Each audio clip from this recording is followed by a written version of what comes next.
Good afternoon, good morning, good evening. Hello, Diane. I don't know Hello. why I had to adopt like a real serious voice there, but I did. I'm sorry. There's no taking it back now. I'm in a stern mood now. Let's do this. Yeah, it's going to be super severe. Good morning. How are you? Merry Good. Christmas. Yes. Facts only. Are you ready for Christmas? I am mostly ready for Christmas. Yeah, I've been doing a lot of Christmas shopping because there's nothing else to do online. Uh-huh. Um, and I have just decorated the shit out of my house. I bought like more than one tree. I've gained 10 pounds because I can't stop eating cookies. Like I'm ready. You have more than one tree? You have an upstairs tree and a downstairs tree? I did, and then I finally caved and took the upstairs tree to the ranch, so because we didn't have a tree there. And I think Uh-huh. Corbin was like, "Come on, two trees." So I was like, "Okay." We're going to put a tree in every corner. It's going to be a Christmas forest. Yes, my friend put one in her daughter's bedroom, and it's so cozy, and she just stares at it while she goes to sleep. And I was like, "I want like 7 trees. I want a bathroom tree. I want a tree everywhere." When I was a kid, I always wanted to I would dream of what my apartment would look like. And I really, because I was a theater geek, so like I forget what play it was, but I would built these sets that were just like 2x4s and then chicken wire and paper mache, and we made like a forest for the stage. And I Nice. always wanted to make like my whole apartment to be like a fake forest with big Ooh. tree limbs and plants hanging everywhere. And I Like never did. Spellbinders. Do you remember Spellbinders? Yeah, yeah. When I first walked into that Spellbinders is a great big comedy club that they spent far too much money on decorating. Like a huge big like lounge bar area, and it was like full on enchanted forest. But yeah, when I Yeah. first walked into that place, I went, "This was what I This wanted." was it. Well, now you can go to like Rainforest Cafe and kind of get the same vibe, I guess. I hate to admit it, but the only reason I never did it is because I'm just too lazy. Like I'm too lazy to make my childhood rainforest dream a reality. Well, also you're 40. Like it's dumb. Can't imagine explaining that to my girlfriend. Just like, no, I'm building a forest in the bedroom today. And she's like, "Are you on meth? Is this meth? What is this?" Yes, but it's still a good idea. I've been online Christmas shopping, and it just feels like cheating. Like because I get everything through like Amazon or Etsy. I'm still supporting small businesses, No, but you it's don't. still like you spend an hour like browsing for everybody and pressing send, and then Christmas gets delivered to you. And I feel like that was just too easy. Like I didn't put in the time and effort of going to the mall.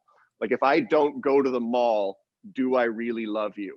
Is a question that was going through my head this Yeah, and then now with COVID, like if I don't risk my life going to the mall, do I love you? week. I nearly got the virus for you. If I'm Yeah. not parsing your interests while I hover over a Cinnabon, is it really, do I even really care about you? These Uh, socks are extra special this year. and I was like I analyzed like because I'm stuck on song lyrics now, so I was listening to like a Christmas tune, and I couldn't help but do it. But it was just like, I'll be home for Christmas. You can plan our meal. I'm like, well, that sounds a little. It's like that's fine. Like I really like the sentiment. Like you're happy to be home with your love, but like so start thinking about what you're gonna cook for me. Yeah, get Seems your to be ass in the the kitchen. underlying part of that. Yeah, and then it's just like, please have snow. Like, oh yeah, I've got one small request: learn to control the weather. I'm like, okay, brain, shut down. There's no reason for any of this. Anyway, it's Christmas. Merry Christmas. Merry Christmas. Happy Christmas. Yes. Did you Happy take holidays. Charlie to for a Santa picture? No. He doesn't No. care. No. Um, but what I do is a letter from Santa. He goes to the post office. They have one set up, and he writes what he wants for Christmas and stuff, and they drop it in. And then I did this for a lot of my friends. I send this really nice certified letter from Santa on really fancy paper, and it's individual to each child, like what they've been working on, what Santa's proud of them about, what they've wished for. And so I do that for Charlie and my friends' kids. And so that's his Santa react, not reaction, relationship or whatever that, and that's good enough. That sets him. He's like, all right, me and Santa, we're right here. We're seeing eye to eye. I'm ready. I've got the Santa stationery. That means it's real. It matters. Hmm. I remember one year we couldn't get to the mall to go see Santa. And when I was like probably 4 or 5, I was in a real panic that, well, if I haven't seen Santa this year, then it isn't going to happen. And I started to shake and probably cry. And that's when my dad showed me that the real way that you send your letter to Santa is you write your letter to Santa on your notebook paper, and then Dad soaks it in lighter fluid and he puts it in the fireplace, and just like it just goes up like a poof, and then it just chimney smoke straight to the North Pole for Santa. Okay. That's how that one's done. That's the dad button on that one. And I can't wait to do that for my kid. Here's how you do it. Set it on fire. Yes. And that's some like last minute dad, oh shit thinking right there, but I like it. I'm into it. I got this one solved. Hey, you know who we need to talk to? Our guest. We need to bring our guest in here if we're going to be talking Santa and kids and last minute ideas and everything like that. Our guest is your old friend and my old friend, the stand-up comedian, Miss Kristin Lindner. Kristin, are you there?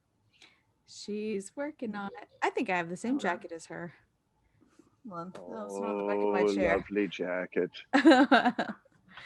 I can hear you. Yeah. You're just clicking away. Hang on a second. I'm finishing my novel.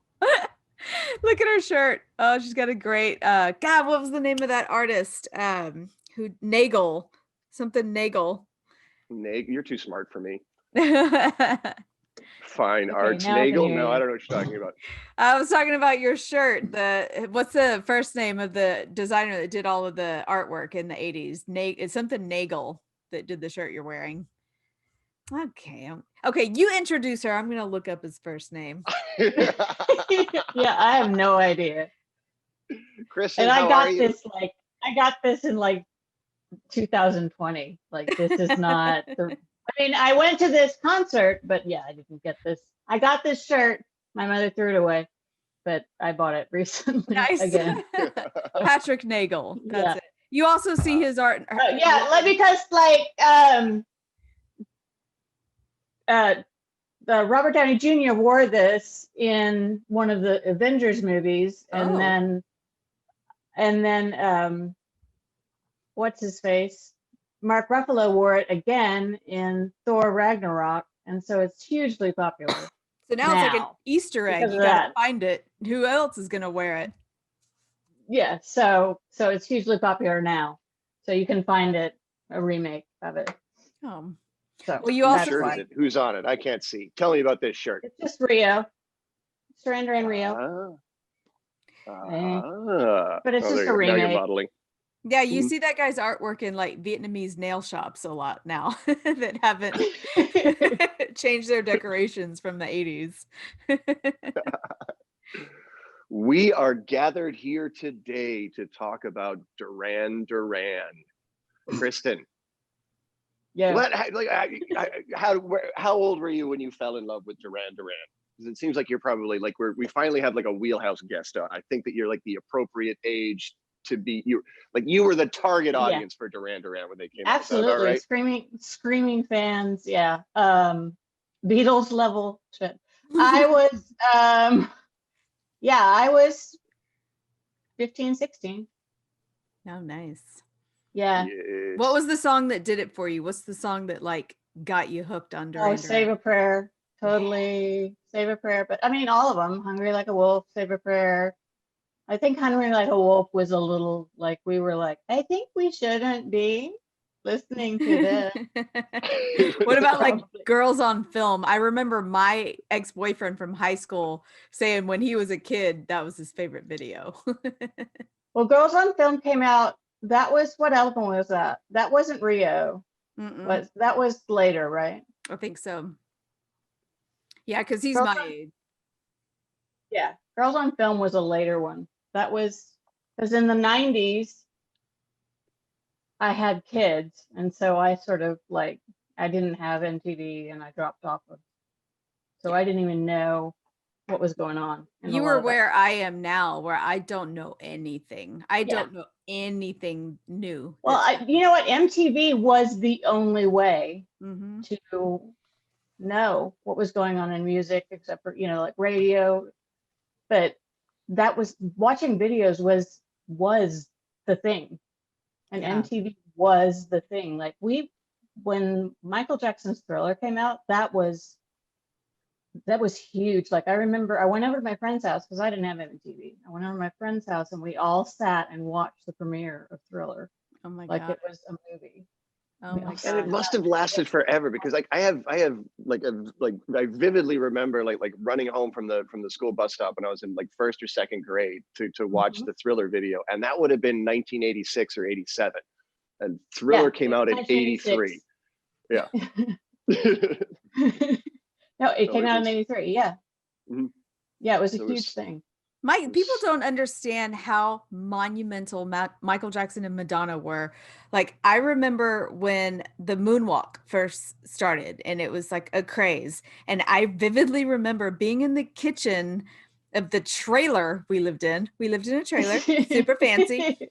My mom had me as a teenager. This wasn't financially planned in the least. But I remember my mom and her sister, they were so young, putting baby powder on the linoleum kitchen floor, and we were all practicing moonwalking in our socks over the baby powder on the floor. I mean, everyone was in it. Everyone was doing the moonwalk, and everyone knew or tried to learn Thriller, all the moves to Thriller. Mm-hmm. Love Apparently, all the only choreography. a prison in the Philippines really nailed it as a whole group. Have you seen that video? It's something like that. I don't know what country it is in, but it's all these prisoners that like do a video. What's the name of that movie that Jennifer Garner is the 15 going on 30? 13 Oh. going on 30. Yeah. Where she's like, she knows all of the dance moves because she comes from the 80s and then grows up Right. instantly or whatever, but she knows all the moves to Thriller. It's And really there's a big dance thing where everybody does the Thriller moves. It's really fun. I The think I Wolfman dance. Ooh-wee. The first time I heard of Duran Duran, I was thinking this is kind of grim, and I apologize for it. But the first Duran Duran song I remember hearing was "Hungry Like the Wolf," but it was in a really sort of like vicious and dark context. Do you remember like? It kind of goes to the true crime obsession that's been with us forever, even though it's only like just kind of rising to the fore with Netflix documentaries and podcasts and things.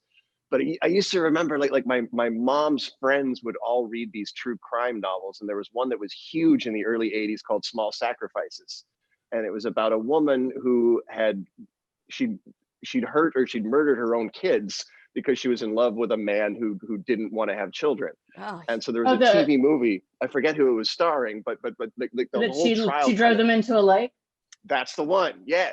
And like the trial apparently turned on this moment where the radio's playing "Hungry Like a Wolf" while it's happening, so they play it in the courtroom, and while they're playing it in the courtroom, instead of being sad and remembering the moment that her children were taken from her, she's just kind of like dancing and grooving to "Hungry Like the Wolf."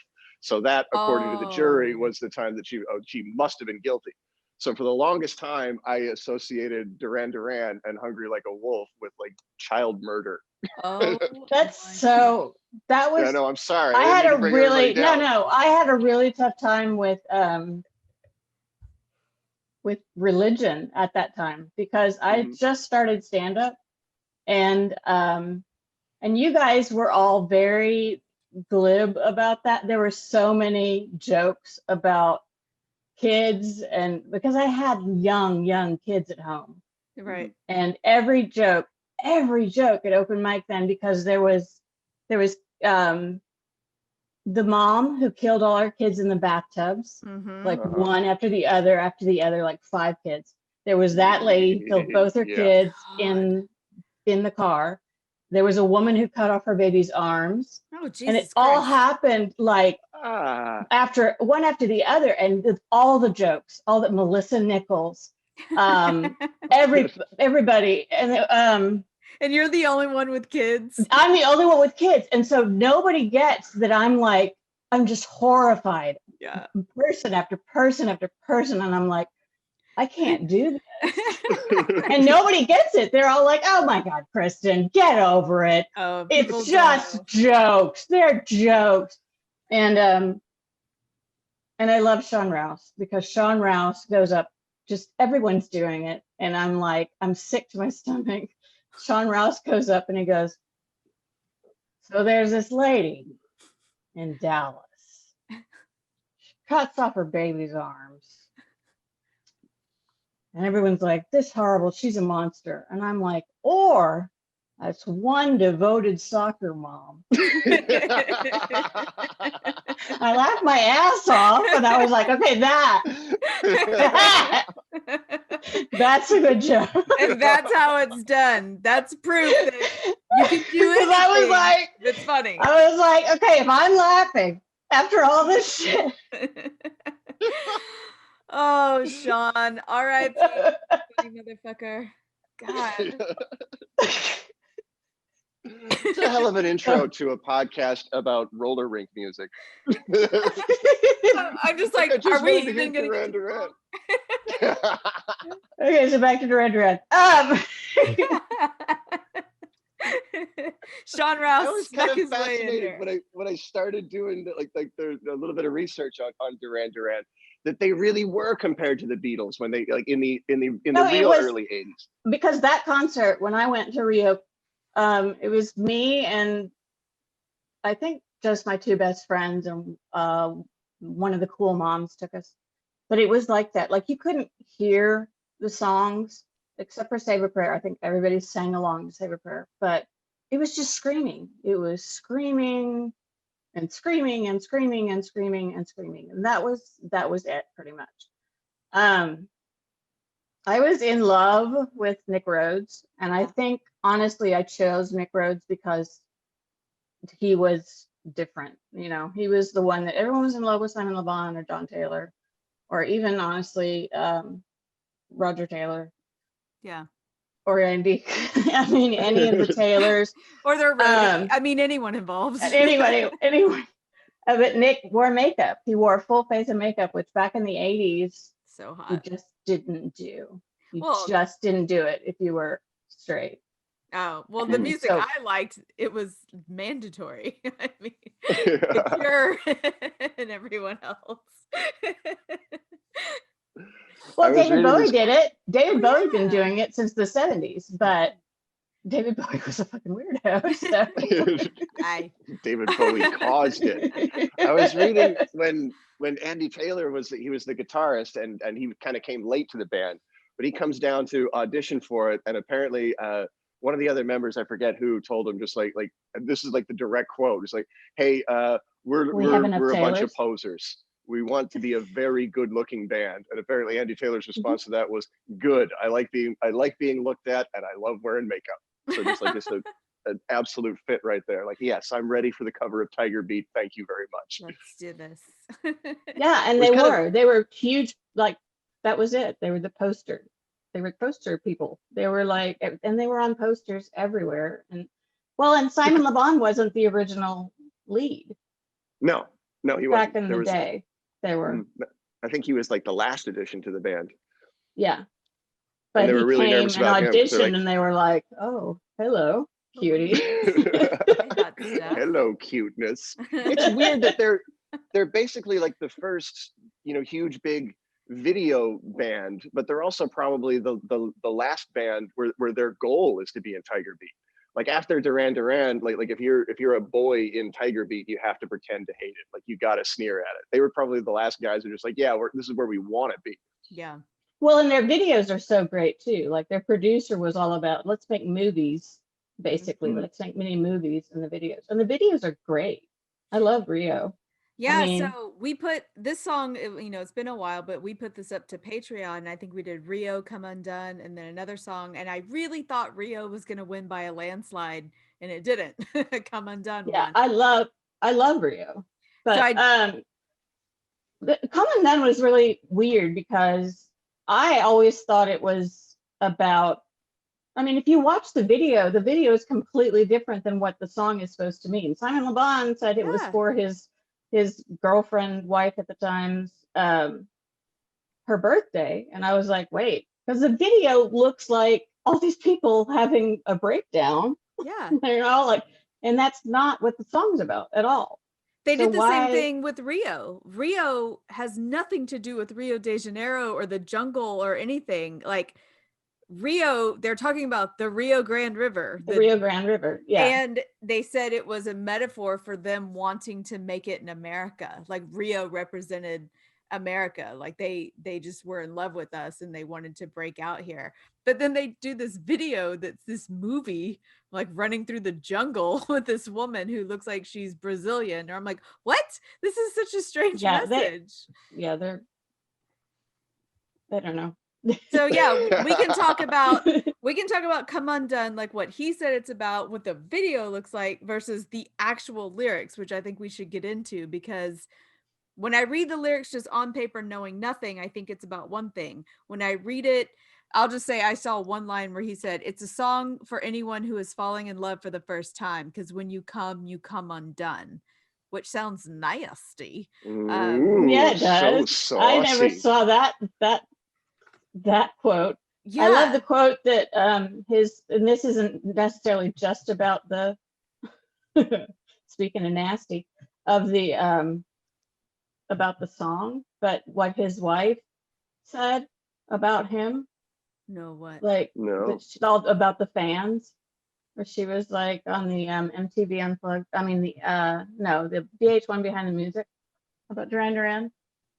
I can't remember his wife's name, but she was like, "Oh, the fans. He does. He gets a lot of attention from the fans, and I love it. But if they get too close, if there's one that gets too close, I just grab him by the balls, and I'm like, these are mine. These are mine." Oh. Like who wants specifically the balls? Really? Is that what you? I'm all about my man's balls. I'm like, those are the things you can take. I don't need those. No, I don't. That's not what I want specifically. And does he really want you grabbing his balls Oh my God. and pulling on them like that? These are mine. He's got to live in fear. This girl's getting close, and he's like, no, my wife's gonna hurt my balls. My wife's gonna be here. She's grabbing your balls from behind. That's my wife. I love her. I'm gonna sing this song to her. Come undone, because she's gonna come undone behind me with my balls. Oh, the balls. Let's get into these lyrics. Well, maybe that's the kind of passion that led him to write these incredibly devoted lyrics. Yes. We got Now I can only read these lyrics like thinking about him writing them as his balls are being yanked and tied in a knot. Mine. Immaculate dream made breath and skin. I've been waiting for you. Oh, Simon Le Bon is creeping up your leg. It's so breathy and so everything they did was so sex laden. They're like male sex pots. Just I'm guessing like a tiger in heat. I don't know why I'm thinking about that. There's would a tiger pant? Because you're still hungry like the wolf. Yeah. It could be. Signed with a home tattoo. Happy birthday to you was created for you. I'm not sure what that's weird. All about. Yeah, that's the home tattoo, and then happy birthday was created for you. This sounds like inside joke type thing where we're all like, huh? And he's like, I told you I was gonna write you a happy birthday song. And it's like he's speaking specifically to someone, and the rest of us are like, I don't know what you're talking about. Yeah. Okay. I think if she's grabbing his balls and dragging him away from other women, it's not out of the question that she might also have given him a home tattoo in his sleep. She branded him. Yeah, like jailhouse style, just sharpening up a razor and breaking apart an old Bic pen and just, and then literally, and that's where the necklace it's just happy birthday. Happy birthday to you. It's my name. Speaking of on your balls.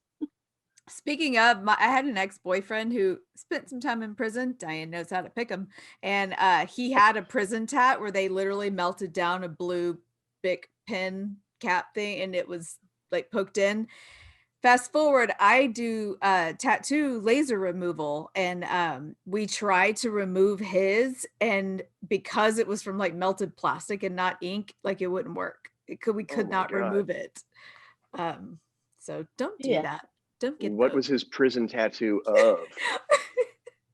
It was his last name, in Old English across his back. And so my friend, that big? across, shoulder blade to shoulder blade across his whole back. But listen, Holy shit. listen. Then My you spelled friend, we were all really drunk one night and he had taken off his shirt and apparently she didn't know his last name. And my friend was drunk and she's like, why does he have Hanson tattooed on his back? Like thinking I was like, is that his name? I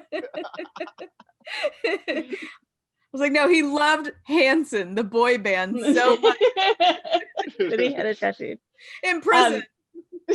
Kelsey, when she was 3, I guess, I don't know, she had a like a cut and magic markered in the cut. It was like an upside down smile.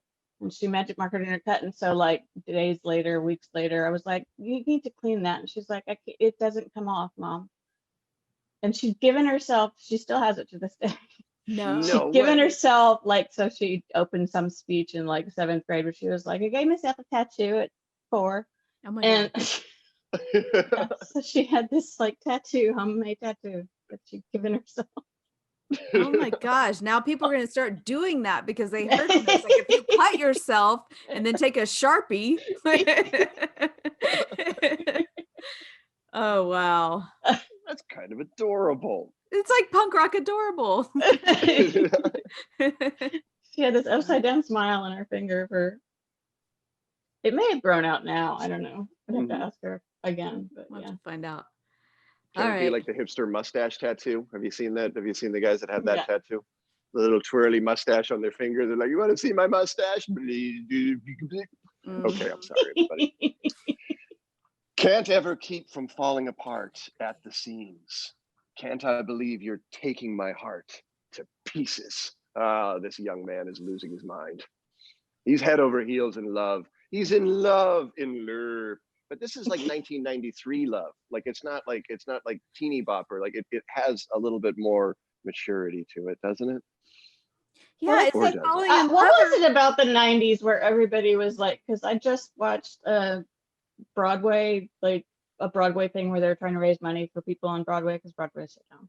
And Jagged Little Pill was the same kind of like, I'm like, I love you so much that I'm completely fucked up.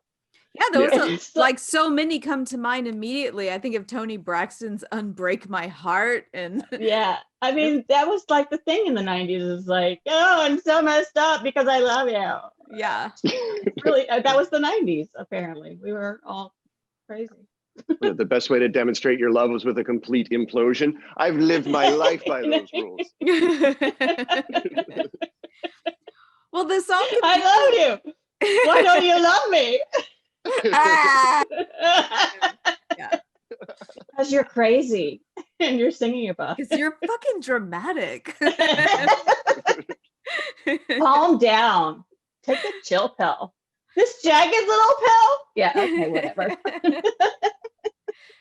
So in this song, I keep getting confused. Like the messaging is like falling in love or like being scared to death of being broken up with. I can't, or is both. are they I think that's the thing is it's like we are so in love that we're falling in love and it's going to be okay as long as we trust each other. We can get through this as long as we are going to stay in love. I think.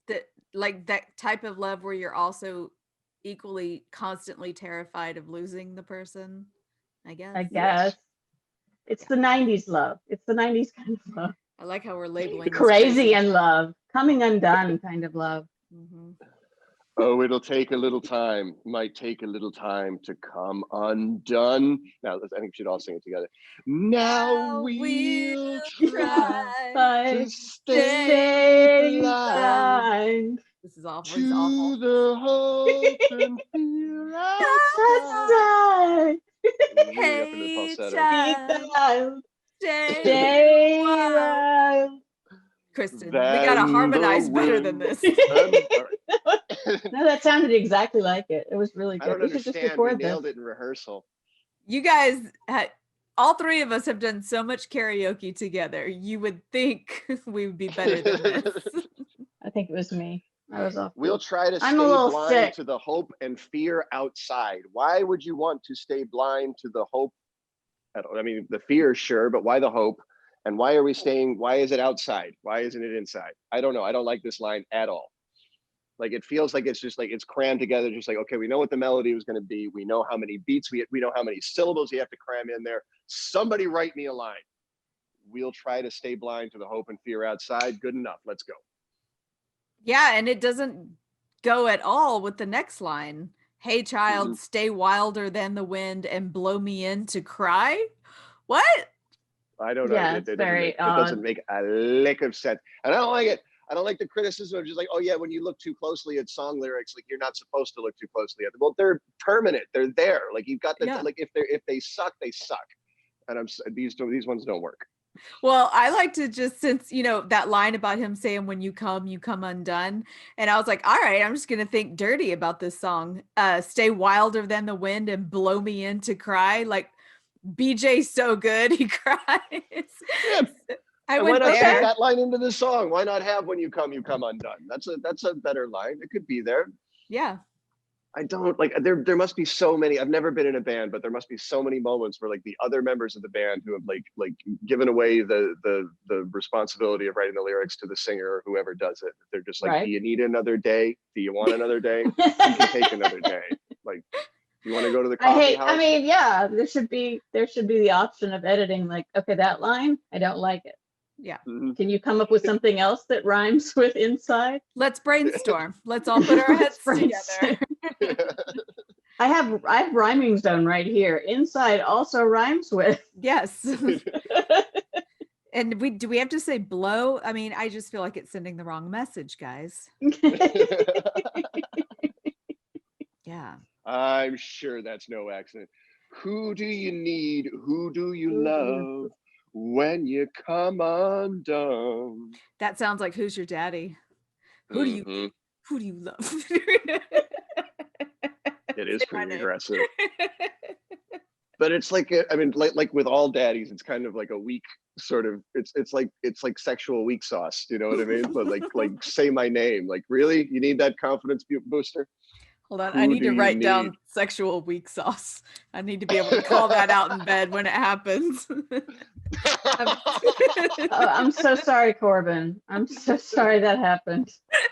No, in the future, I'm just gonna be like, that's not working. That is some sexual weak sauce right now. I hope it's you that you'll be calling it out on. I'm definitely guilty. Definitely guilty. I sometimes give 10%. I think that's a woman's duty, though. To give 10% as we're aging.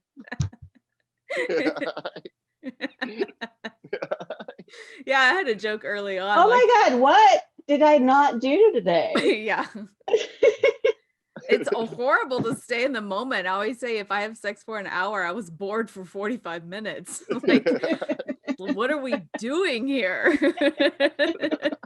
Me and Sarah Talamash were talking about that recently. Like, the older you get, I guess when your body's done making babies, you start seeing sex like really like for what it is. And we're like, this is goofballs. That's what Sarah was saying. Like, we're like, this isn't even sanitary. Don't put your mouth there. What are you doing? I'm like, oh, is there no romance left in my bones? What's going on? I hope my mom listens to this. Let's keep going. That is kind of funny because like you let's literally come like, undone. you start off. All right, that's all right. You don't think? Okay, I just want to finish this. So like when you're a young girl and somebody like first explains to you, whether it's I don't know, like a loving parent or maybe a bus driver, when they first explain to you like what sex is, like your first reaction is going to be like ew, and then you get into your 40s and you're like right back there again. Like you're fascinated with it for 30 years and then it's just like, no, it's gross. It's just the whole it's just the whole like, I mean, for me at least, it's like, okay, well we could, okay, but then there's the whole, okay, we have to get undressed and then and then we have to do this and then there's cleanup and then or we could just watch Netflix. We could. Like Where I'm like, we have to get the dogs off the bed, meaning I have to lure them into the other room with like I mean, there's just a lot of work involved for not that big a deal. Yeah. It's not that I big a mean- deal to you. It's the most important thing in the world to know. us. I know. It makes me feel so Honestly, bad. after 50, not Not for the guys. maybe even for him Yeah. anymore. And Really. it's great when sometimes me and Corbin are like, you good? Like not doing this? And we're both like, oh, thank God. But then Seriously. when one wants to and the other one's like, hold on, I just walked in the door with groceries. Like, you got to give me a second. I don't know where your brain's been for the last 30 minutes when you were alone, but I'm not there. Yeah, that's totally, that's like way down the list for me. Yeah. Sorry. Words playing me deja vu like a radio tune I swear I've heard before. Sorry, I had to pounce on that. That was good. Mm-hmm. Chill. Is it something real or the magic I'm feeding off your fingers? Simon Le Bon licking your fingertips, Kristin. Okay. Yeah, that could do it for you at 50, you think? Simon Le Bon licking your fingertips? Simon Le Bon at sounds- 60 licking your fingertips at 50. During COVID. Okay. Answer the questions, Kristin. Was that a question? Are you into it? Will that do it for you? Will that make you turn off Netflix? I guess that face means no. I'm trying to picture it. Trying to picture the situation where he would just suddenly be, I don't know. Even at my horniest, youngest age, I don't think someone licking my fingertips I'd be like, what are we doing? What do you do? I mean, yeah, that's just trying to picture it. Like why? Like your like ET finger, like, okay. It's just a weird, I don't know. I'm like, I had Doritos earlier. I'm sorry. I just, yeah. Like, why are you? And don't touch my feet either.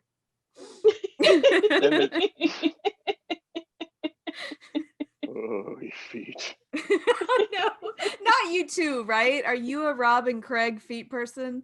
Oh, No, I don't understand it. Like, I really don't.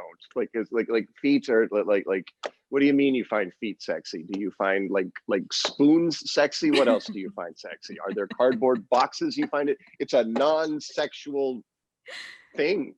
Yes, and you have two very. You know what John Wessling told me? He found knee pits sexy. I think knee pits, like the back of your knee? arch of the foot. The arch of the foot. You say you fuck the arch of the foot. And knee pit. Yeah. That just sounds like desperation. Like Sarah's not giving it to him, so he's like guilty pleasures. That's it. I mean, I may be making that up. That may be complete malarkey. That I just when we have spewing. Craig on the podcast, Ben, make a mental note. We're gonna prod him on this. I have to talk about feet with Craig again. All right, fine. Yeah. We'll go over it one more time. All right, let's finish these damn lyrics because they don't make any damn sense. Piercing background singer can't ever keep from falling apart at the seams. Can't believe you're taking my heart to pieces. The backup singer is a lady named Tessa Niles, and she had like a crazy, incredible career. She was a singer like in pubs, like she was playing in English pub bands and things like that. Mm-hmm. And she's playing to about like 100 people a night. And she sent an audition tape off to record labels or managers or however. And somehow or another, it gets into the hands of Sting as he and the Police are getting ready for their Synchronicity tour. So she shows up at an audition. I went to that concert too. Did you really? Mm-hmm. Sorry. On the Synchronicity tour and everything? Whoa. Did you get a shirt for that one? Do you still have your shirt from that one? No, my mother threw that one out too. Mom. That would be worth some money too. Oh, wow. I love that concert. That concert was amazing. I went with my youth group from church, but that is a whole other story. To church to hear the Police sing Roxanne. Yeah. Yes. Don't stand that so was close in to what, me. 83? I don't know. 83 or 84, yeah. Yeah. It was a great concert. I would That was, imagine so. At a pretty rockin' youth group. I don't remember who opened that one. I went to that. I went to When Doves Cry. Sheila E. opened that one. Whoa. Whoa. Yeah, I was a concert going thing when I was in high school, and that dropped off when I went to college. You went to some good like classic stuff too, man. Yeah, I I would love to mean, see Prince. Prince was really cool, but very weird because Oh. like one song he would be, you know, humping the floor, and then the next song would be dedicated to Jesus Christ. It's very Yeah. weird. He's a Jehovah's Very- Witness. It's very It was yeah, very we did a Prince strange. episode. It's strange. It's strange. Anyway, All I'm the sorry. same things. We're with trying to Prince. finish the lyrics, and I'm interrupting. Having an go on. orgasm is paying tribute to the Lord, as far as Prince is concerned. Yeah. It's just, I am enjoying my physical vessel. Thank you very much, my savior. I am being an atheist these days, I guess. So she goes and auditions for the police, and she says like she just shows up, and they're rehearsing. They're like doing like the last bars of Roxanne or whatever. And Sting just kind of turns to her and says, okay, well, you just come to my house and we're going to have a little bit of a sing. And that's it. So the two of them sang together and harmonized, and that was it. Like and then the next thing she knew, she rehearses for 5 days, and then she and two other background singers are on stage with the police in Chicago on the first night of the Synchronicity tour with 50,000 people screaming. So to go from 100 people in a small club to 50,000 in a stadium in America, Wow. literally in a week's time. Holy Like, it's amazing. crazy Yeah, she was to think amazing about. on the Unplugged. That's her, right? Wait, are you talking about the black girl that does the like? Okay, that's a different girl. We got another story about one of his backup singers. So Tessa does those two lines that can't ever keep from falling apart. But there's another girl on the Unplugged. Her name, okay. and I'm going to butcher it. It's like Lamia Al Mugiri or something. Oh, okay. Okay. She ended up being in that band Soul to Soul later, and did like just a whole bunch of other stuff.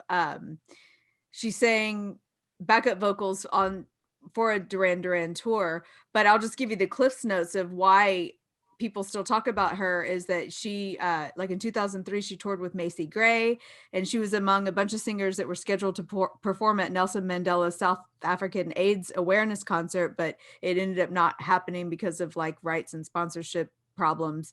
But she was scheduled to release her second album in 2009, but she died unexpectedly of a heart attack at 35 years old.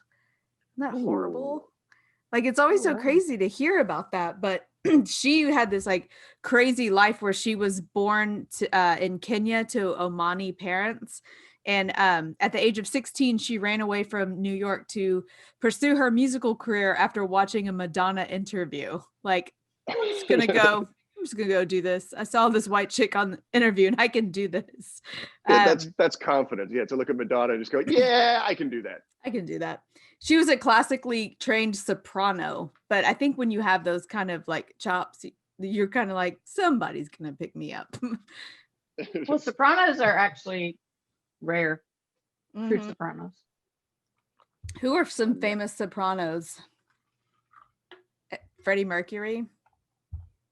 Well, Freddie Mercury was Freddie Mercury is more than whole that phenomenon in itself, because yeah.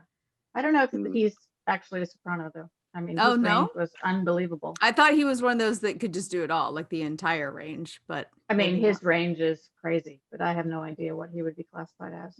I only know that because Kennedy majored in music, and she's classified as a soprano, and she said that she told me that, but it's rare. Sorry, I burned my finger. Yeah, we gotta ask. Kristen's holding an ice pack on her finger this whole time. I burned myself curling my hair. Okay, I'm sorry. It's the finger Simon Le Bon has been licking constantly. Let's get this last damn paragraph out of the way so we can talk. Yeah. I gotta stop interrupting. It's what we do. Lost in a snow-filled sky, we'll make it all right. To come undone now, we'll try to stay blind to the hope and fear outside. Got to drop the hope out of there. You don't want to stay blind to the hope. And the fear's got to remain inside because you're going to be getting confidence from your lover on the outside. This is just not working for me. Okay, but I thought so the fear's inside now. It should. But what was outside? What was outside before? Where's your fear, Kristin? It's got to be inside, right? No, but what was outside before? What was outside? It's hope the and same fear line. outside, but they're both outside. We'll try to stay blind to the hope and fear outside. Okay, but fear's now inside. Yeah, and I think hope's the hope. outside. I think you want to visualize the hope outside and stay blind to the fear inside, right? Isn't that how you build a healthy mind? Okay. I'm like, okay. I'm with you, Ben. He was just putting words together to fill the tempo of what needed to go. Yeah, he was jamming them in there while he was getting his hair blow dried. And then he's like, ooh, and blow me in to cry. This is all making sense now. Oh, and blow me into. All right. So those are the lyrics to Come Undone. Which this song is 1993, which is like well past their big peak, right? Like Duran Duran. This one became their second peak. This was actually bigger than Hungry Like a Wolf, bigger than The Reflex. I think charts wise, this was one of their biggest. It was probably their big, because it was Come Undone, and then what was the other like ballad that they had at the same time? It was from the same album. We had it up for a vote. It was Rio, this song, and that other one. Oh, you shouldn't have put me on the spot. Their other huge song at the time. There was another huge 90s one, and I can't think of it either. But what I'm saying is it's really strange for a band like this is a decade after their first big peak, when they really were, like you say, like Screaming Girls, the boy band. But that was never, they were never like chart toppers. Ordinary with World. all their Ordinary World, yeah. And that was like a Bond theme, right? Didn't they have a Bond theme that was also really did well on the charts? Die Another Day or something? No, it wasn't Die Another Day. I think it was View to a Kill. I think it's View to a Kill. View to a Kill. View to a Kill. Yeah. Yeah, but they it was #1 in Israel. Come Undone. Yeah. But it was like 13 or 14 in the UK, I think. I mean, it didn't get very far on the charts, but it was still like their charts wise their best. It's a gorgeous sounding song, and I feel bad harping on these lyrics. They're not that bad compared to like what Nirvana was doing, which made no sense, like their lyrics and like no, I mean, biggest fucking song. If you look at Madonna's songs that were #1 hits, I mean, a lot of them are real stupid. You sound so country there. A lot of them were real stupid. I mean, Miley Cyrus doesn't have, I mean, if you're gonna like really break them down, Britney Spears, yeah, I know. Toxic. Actually, I love that song. It's a jam. But this was their resurgence, which I loved. And I didn't know until I started researching this when half the time I can pronounce his last name, Warren, rather. Cucillo? I don't know. Cucillo. I didn't even know they had a new band member until I started researching this. They brought in a new, like a cute American guitarist to come in and obviously play guitar. And he was co-writing a lot of these songs. Yeah. I didn't realize that they had replaced, who did he replace? Andy Taylor? Yeah. Andy Taylor went out solo. Who knew? And so who was the primary songwriter like in the 80s versus the 90s? Was there a shift? Because I swear I thought the lyrics of the songs in the 80s were good. Maybe a little better. I think they all wrote together, but I think like Nick Rhodes wrote a lot. I think Simon Le Bon wrote a lot. Yeah, I thought Rio was actually really good once it was a metaphor. Like it was actually a very well written song. I'm not sure. I think the producers were really heavily involved too. I mean, it was one of those like boy bands, let's make sure that everything is very produced and Yeah. kind of thing. That's kind of what I find fascinating about them, is the way that they like they literally must have had conversations about, like, you're gonna go out like that, like, you're gonna be dressed like that all night, is that how you're gonna be doing your hair? Are you sure? I think you need to go shave. I shaved this morning, go shave again. When I was really little, I would confuse Simon Le Bon with George Michael, like Wham Oh, yeah. level, because I was like, I don't know, these blonde English guys, they confuse me. Well, That's easily done. they did look a lot alike. Yeah. Isn't it George so Michael funny going back and watching Wham Wake Me Up and being like, no one thought he was gay? How? that like rocked the music world when he came Yeah. out as gay, because he was Yeah, because I he always was figured it another was one that something was that I was like just a too young huge to know. heartthrob.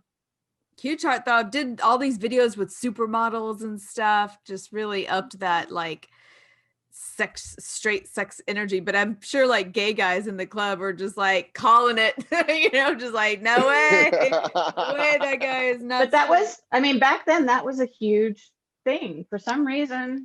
But in the 80s, it was not okay to be gay. Yeah. If you had to be in the music industry, you had to be straight. God, so many of them were gay. Even Elton John was straight in the 80s. Oh my God, it's so weird to think about that. Was there a moment where, I know I saw the biopic, I don't remember, was there a moment where Elton John came out of the closet? Yeah. I know Yeah. there must have been, like, Yeah. in his life, but like publicly, like, I don't Yeah. ever remember reading any Yeah, articles he about, like, did. okay, yeah, I don't Yeah. remember When? when. I don't, was it It late was- 90s? I think it was like maybe, sometime in the 90s. I think he finally came out. Hey Siri. we were all. I Elton think we John were came all out? like. yeah. By I think that we point, were it must have all been like, okay, yeah, we know. duh. Elton John came out on April 28th, 1974. 1974. So it's, That yeah. had to have been something else. No, I think it said Elton John by Elton John. That must have been an album. Oh, the album came out. It's not what I meant, Siri. Shut up, Siri. You're stupid. I can't help you with that. You know that Duran Duran was Princess Diana's favorite band? I did, yeah. And the IRA tried to bomb a concert, a Duran Duran concert that Charles and Diana were at. Oh my But God. Oh, wow. Yeah, no, it's pretty exciting stuff. But it turns out that the guy that the IRA had found to go plant the bomb and was a confidential police informant. So just not good terrorizing there, guys. Like, Yeah. we can blame the whiskey, we can blame the poetry, we can blame your fundamental Irishness, but that's a pretty, like, to specifically assign the police informant to, you're going to build and plant the bomb, seems Yeah. like. Are you just secretly bad. IRA? Yeah. No. You seem very, very pro IRA in that whole rant. You know a lot about, actually he's just like, it sounded like you were like, come on guys, we're better than this. Yeah, very like, we could blame these things, but I just like the thought of that, like that information getting back to the IRA, that no, your guy wasn't arrested, he actually is a cop. We'll just be like, really? Oh Huh. shit. Yeah, you never know, huh? Having drinks with a fella, you never know. I didn't know that. Speaking of Diana, I just watched the 4th season of The Crown, Yeah, and good. they finally it was really good. It's making a lot of waves, because it's all Diana and Charles this season, and so it's finally gotten to a point that I know, but I didn't realize that Diana danced to Uptown Girl at a thing for Charles. I had no idea. Yeah, it was a big thing, but I Did they missed show that entirely? in Crown? Is that Yeah. scene still okay? I haven't, we started it and fell asleep, so I'm excited. Yeah, it's very, they take some liberties, obviously. They have to. They did all along, but I just didn't know. But yeah, it's caused huge problem. But it's because Charles and Kamala had finally started being accepted and people were over it. And now they're suddenly not over it. And Charles is back in the villain seat. And Yeah. Poor I'm guy. excited. Yeah, I think everyone our age is really excited about this season because Diana was so fucking huge in the 80s. Like my mom was so invested in her wedding and then her funeral. I mean, like couldn't turn the TV off, where I was always just kind of didn't get the royal family. Like, why do we care? Why does anyone care? But My oof. grandmother, who, I don't know why, but my grandmother woke me up. We were in Seattle for some reason, and my grandmother woke me up to watch the wedding at like Yeah. 5 a.m. Oh. And I watched the Charles and Diana's wedding. So I remember that. I remember the dress. I remember, I mean, all the whole shebang. Yeah. Mhm. Yeah, it was crazy. We're obsessed. Yeah. It was Um, a big deal. I just want to say this because I read this line and it made me laugh. John Taylor once described Duran Duran's sound as Sex Pistols meets Chic. And I'm like, Yeah, I read that. Like, where's the Sex Pistols in here? I don't hear no, sir. No, it. sir. There is nothing punk about Duran Duran. So after a listener's going to hear this and think that I don't like the band, I love them, but Yeah, but it's not that. they're not Sex Pistols meets Chic at all. I mean, the hair is high and that's it. Like I don't see any other similarities at all. I could see like a Rolling Stone think piece writing something about how like Duran Duran is hitting the reset button after the Sex Pistols, right? Like if the Sex Pistols exploded everything and blew fashion apart and blew the way we think of youth culture apart, Duran Duran was like kind of the next generation starting to stitch it back together. You know, like it's not going to be about rusty safety pins and dirt anymore. We're going to clean ourselves up. We're going to color our hair. We're going to wear these fancy colors. We're And going to gradually we're going to build a culture again. yeah, a new one. Smiling I and mean, they did do well, not even that, because they didn't even, that fashion that they wore wasn't even groundbreaking. no, That it was wasn't really with the them. times. I mean, the lace and all that, the gender bending wasn't really Yeah.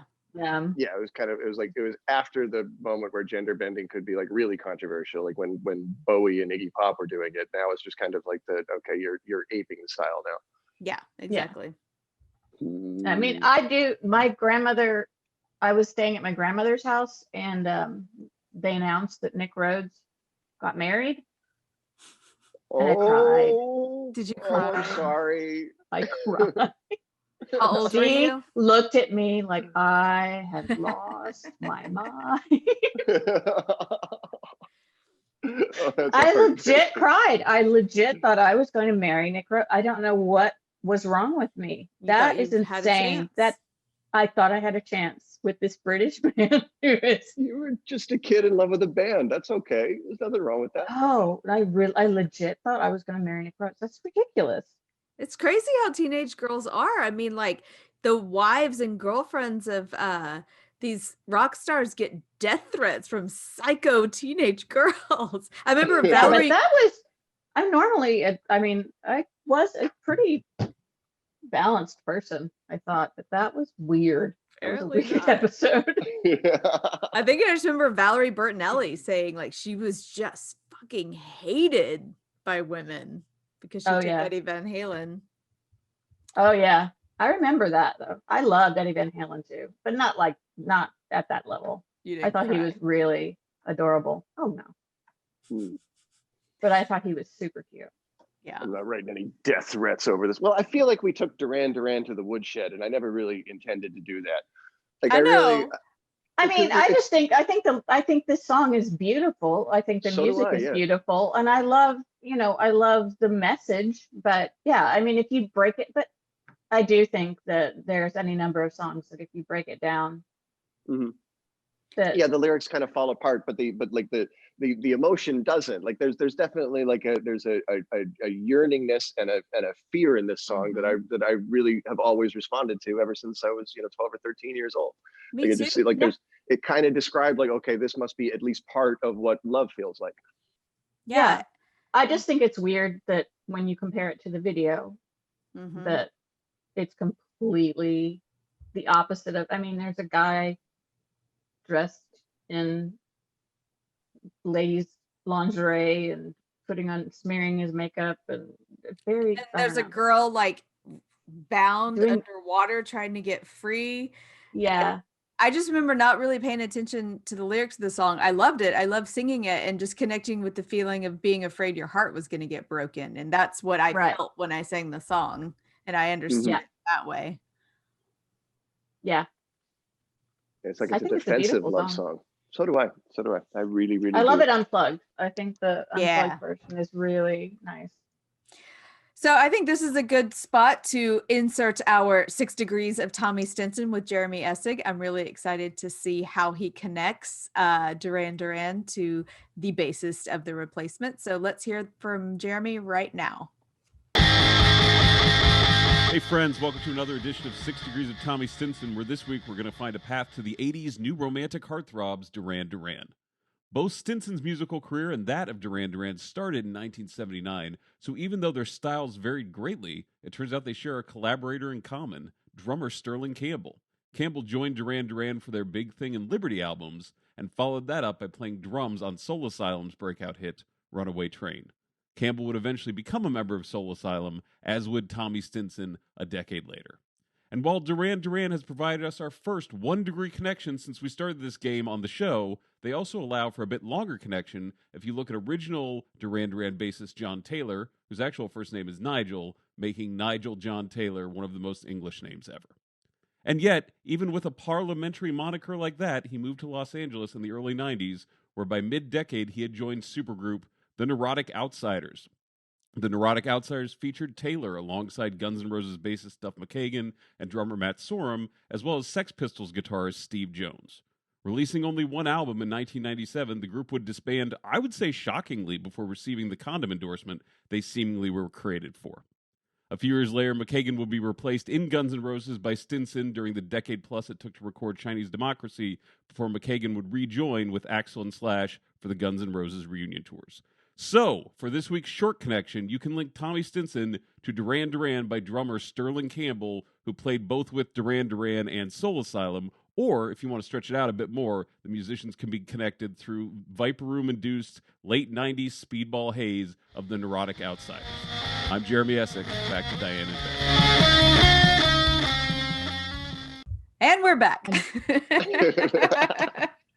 Thank you, That was Jeremy. great. All right. This week's misheard song lyric comes from Jimi Greenlegs. I don't think that's his real last name. I actually went to college with him, and he has done a lot of open mics. He's a stand-up comic. You guys may have seen him before. But the Rolling Stones song Beast of Burden, he thought he was saying, "I'll never leave your pizza burning." Nice. Nice. Another bold promise. Don't make promises to women you can't keep, young man. You will burn a pizza before it's over with, I guarantee you. But he's not going to leave it burning. That was the promise. He didn't say anything about not burning it initially. He's just not going to leave it burning. Yeah, I'll be He's there to gonna- put that out. He's gonna notice it's burning and then get it out of the oven. What if that was the lyrics in real life and it was like some really bad metaphor of like, I'll like, if you're hot for me, I'll come put it out. Like, Oh. like her vagina is the Her vagina is the pizza. Like, You know what? You Yeah, see somebody that's my new term. That's my new term. my spicy. You want some pepperoni. pizza? just see It's somebody thin with crust. a long, like, So feather be quill careful. pen, dabbing It's the very end on his crispy. tongue. Just, her vagina is like a burning pizza. That spicy pepperoni. Extra spicy, eh? Mhm. All right, Kristin Lindner, do you Uh. have a guilty pleasure song? I have many. That was the thing. I was trying to narrow it down. That makes me so happy to hear. We have some guests that come on that are always like perplexed by this. Like, why would I feel bad about liking any song? And me and Ben are like, we've had 45 each. Like, we have so I many. really do. I mean, because I have a very eclectic. I like a lot of Broadway songs, so I was like, Yeah. oh, I don't want to say those. Actually, the one that, and it's hard to find, the one that I love to listen to, but it makes me cry, is, and I can't even think of the name of it. Hold on, I have to look it up. They played it at Harris's funeral. Oh God. Um, It's Debbie Downer. yeah, I know exactly. She's came prepared. But it's amazing. It's a really cool song. And I'm trying to remember what the title is because I always forget. Who sings it? See if we can guess. Once in a While. It's called Once in a While. Don't Stop or We'll Die. It was the name of his band. Oh, it was from his band? It's his band. Oh. And that was really cool because they played it.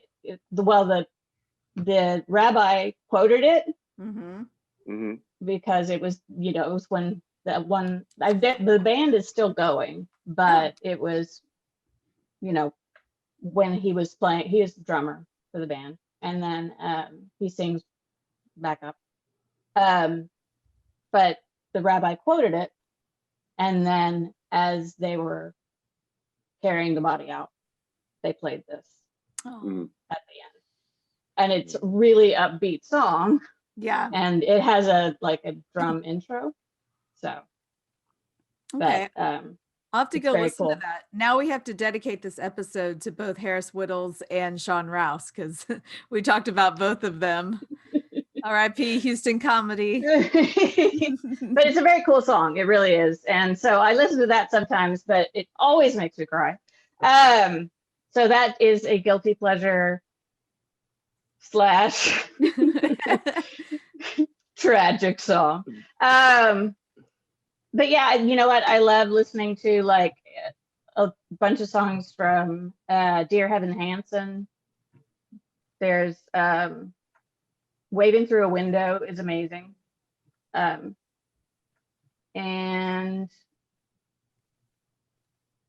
then I just finished Queen's Gambit on Netflix. Yeah. And there's a song from there called Tut Tut Tut that is entirely in French. But Okay. it's super cool. Well, this just makes you sound smart. Our guilty pleasure songs are something from The Offspring. Yeah. See, I don't even know who The Offspring is, so it doesn't make me sound smart at all. Yeah. Oh, Chumbawamba. See, that's very, Come On Eileen. How's that? All right. I actually hate Come On. That's funny. All right. Walking on Sunshine. How about that? That's a really good one. I have one for you that it just because it drives Rob Mungle crazy. Do you know which one that you always sing karaoke that he hates? I used to. I stopped because Rob made me. I think it has been Ben's guilty pleasure song in the past. It was A Lot of Miles, Black Velvet. A Lot of Miles, Black Velvet. Yeah. My new go-to for karaoke is Sweet Child of Mine. Ooh, you nice. Ooh. Do you try to do it like Axl or do you try to do it like Sheryl Crow? I do it like Axl. Nice. But I can't do the snake. Yeah. Who can? Nobody can move like that. I try and I look stupid. Why don't we? Oh, now.